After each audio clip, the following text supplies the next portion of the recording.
This is an urgent warning to all investors out there currently holding USD. Right now, the US national debt is up to $28 trillion, a massive number, the likes of which we've never seen before as a percentage of the total GDP. As we're also continuing to see the taxes coming in be significantly lower than the amount that's being spent. The new proposal from the government is to spend $6 trillion in a single year, and it's possible that bill will actually pass through. $6 trillion when we're only bringing in $3.8 trillion and already have a massive national debt. What the heck is going on here? And keep in mind, I'm not going after any specific party, because the truth is that all of the parties currently in positions of power continue to do things like this over and over and over again, and it's not good. When you look at 3.8 trillion, you compare it to 6 trillion, it's really not even particularly close. And we break that down. Individual income taxes is approximately 50% of that. Payroll taxes is somewhere in the neighborhood of 40%. And we see corporate income taxes right there at approximately 5 or so percent. Federal Reserve earnings is right there. Then excise taxes, other, those are both very, very small categories in terms of total percentage. As we're also continuing to see the amount of money that's coming in is going up, but not nearly at the same rate that we're seeing the government spending going up. If you look all the way back to 2000, the government brought in $2 trillion approximately in taxes. Now it's about double that in only approximately 20 or so years. So a big increase there in taxes. And when people say, okay, we can just increase taxes, well, where are you going to increase the taxes? We just showed you that 50% approximately comes from income taxes. And this is the income tax bracket breakdown. The top personal income tax bracket is approximately 40%, but that's less than 1% of the people in the USA.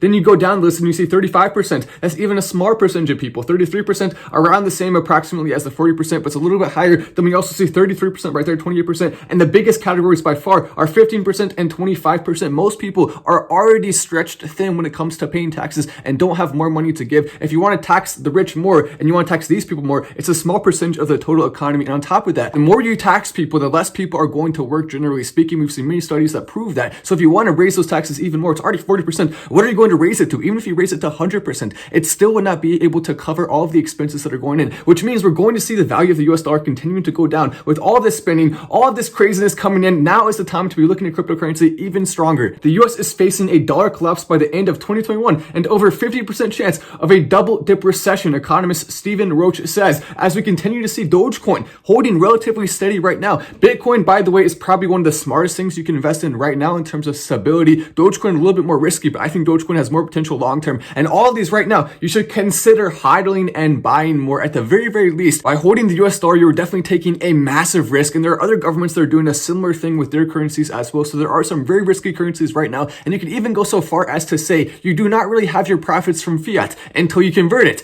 into cryptocurrency. Make sure you're subscribing with notifications on to stay updated on big important things like this. I'm Wallace. This is Final Stand, and I will see you in the next video.